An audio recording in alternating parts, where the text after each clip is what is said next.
साथियों नमस्कार। हमने पिछले वीडियो में 71वीं बीपीएससी प्रारंभिक परीक्षा के हित के लिए मैंने एक स्मार्ट रणनीति के बारे में चर्चा किए थे और उस स्मार्ट रणनीति के लिए हमने विषयों की एक प्राथमिकता तय किए थे और उस प्राथमिकता में हमने हिस्ट्री वाले सेक्शन को सबसे पहले रखे थे। उसका ये कारण था कि अगर बीपीएससी द्वारा आयोजित होने वाले पिछले वर्ष के प्रश्न पत्र को आप देखेंगे तो आप पाएंगे कि अन्य सेक्शन की तुलना में हिस्ट्री वाले सेक्शन में पूछे जाने वालों की संख्या अन्य सेक्शनों की तुलना में काफ़ी अधिक रही है। तो आज हम चर्चा करेंगे कि इसके लिए क्या रणनीति होनी चाहिए कि ताकि हम मैक्सिमम नंबर ऑफ क्वेश्चन को हम अटैम्प्ट कर सके। और अटैम्प्ट करना ही महत्वपूर्ण नहीं है, सही अटैम्प्ट करना ये ज़्यादा महत्वपूर्ण हो जाता है। देखिए, एक बात तो स्पष्ट है कि हिस्ट्री का सिलेबस इतना विस्तृत और इतना व्यापक है कि इतने कम समय में पूरा कर पाना संभव प्रतीत नहीं है, किसी के लिए संभव प्रतीत नहीं है।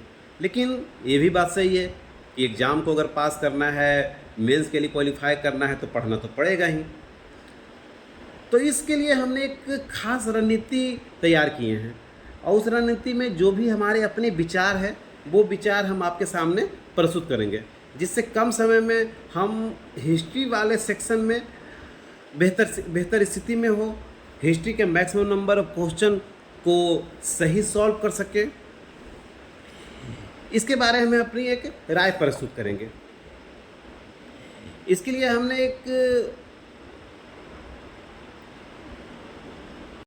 एक चार्ट तैयार किया है। देखिए, हिस्ट्री वाले सेक्शन में बहुत ज़्यादा नहीं करना है, लेकिन कुछ तो करना पड़ेगा।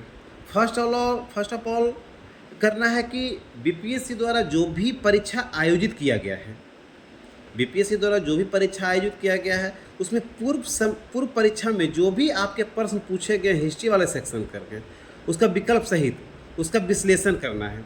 विकल्प सहित करने का मतलब क्या है कि अगर बाय द वे कोई क्वेश्चन पूछ दिया कि महात्मा बुद्ध ने अपना प्रथम उपदेश किस स्थान पे दिए थे, तो इसका आंसर तो एक ही होगा कि वो सारनाथ में दिए थे। लेकिन इसके साथ ऑप्शन में पाटलिपुत्रा भी हो सकता है, राजगृह भी हो सकता है, बोधगया भी हो सकता है और सारनाथ रह सकता है, या कुछ और भी ऑप्शन रह सकते हैं। तो इसका आंसर तो एक ही होगा कि उन्होंने सारनाथ में दिए था। लेकिन अगर राजगीर इस विकल्प में है तो राजगीर का भी अपना एक महत्व है।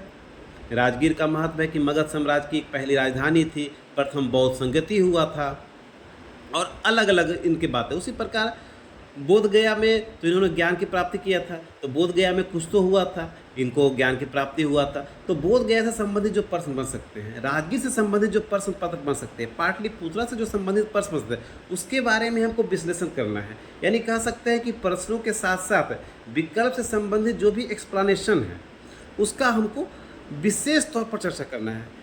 क्योंकि अगर आप देखिएगा पिछले कई साल के प्रश्न पत्र, तो कभी या तो सीधे पिछले वर्ष के प्रश्न पत्र को उतार दिया जाता है या तो फिर विकल्प से एक नया प्रश्न तैयार कर दिया जाता है। तो इससे आप देखेंगे 50 से 60% या उससे अधिक प्रश्न जो है आपको पिछले वर्ष से ही आपको मिल जाएंगे।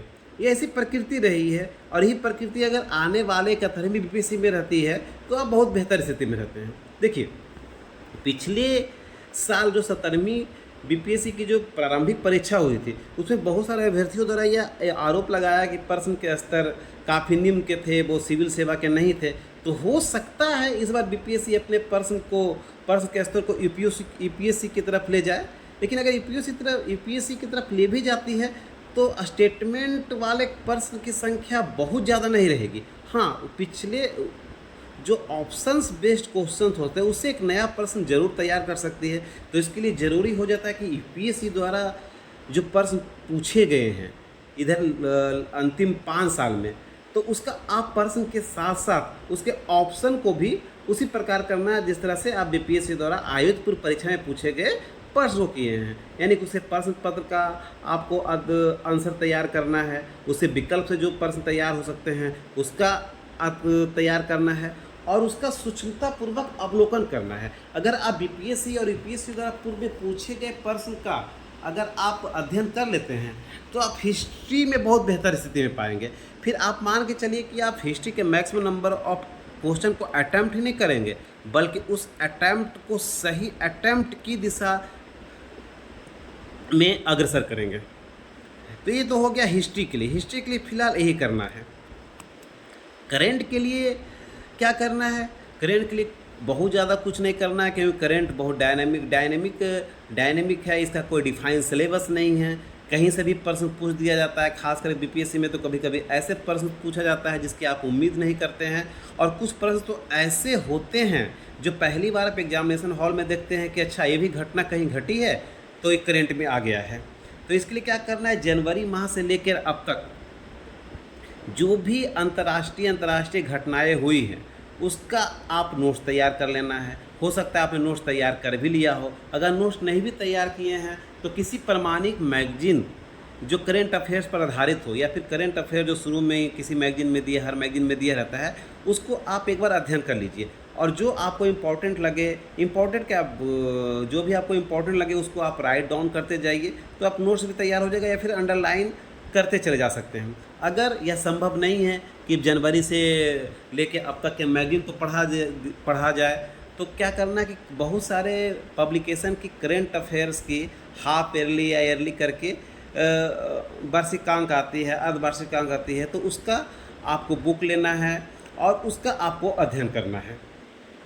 चाहे वो दृष्टि की भी आती है, फिर आपका समसामयिकी घटना चक्र की भी आती है, प्रतियोगिता दर्पण की भी आती है। तो किसी एक का, या फिर जो आपको उचित लगता है, जिसमें आप ज़्यादा कंफर्ट होते हैं, उसका आपको मैगजीन लेना है और उसका अध्ययन करना है। तो हिस्ट्री और करंट अफेयर्स के लिए इस रणनीति पर काम कीजिएगा, तो आपको जो 70 से 75 क्वेश्चन हिस्ट्री और करंट अफेयर्स से आते हैं, तो इसमें आप बहुत ही पॉजिटिव स्थिति में रहेगा और maximum number of question attempt करने की स्थिति में रहिएगा।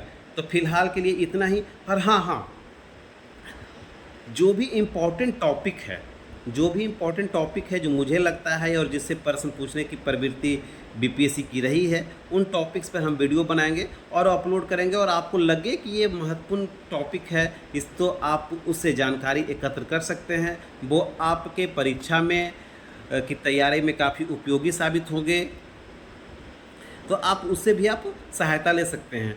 और सिर्फ हिस्ट्री और करेंट का नहीं, बल्कि अन्य विषयों के भी इम्पोर्टेंट टॉपिक पर हम वीडियो बना के अपने चैनल पर अपलोड करेंगे, ताकि आप की तैयारी में एक थोड़ा सा मदद कर सके। मेरी एक कोशिश रहेगी। तब तक के लिए थैंक यू, धन्यवाद।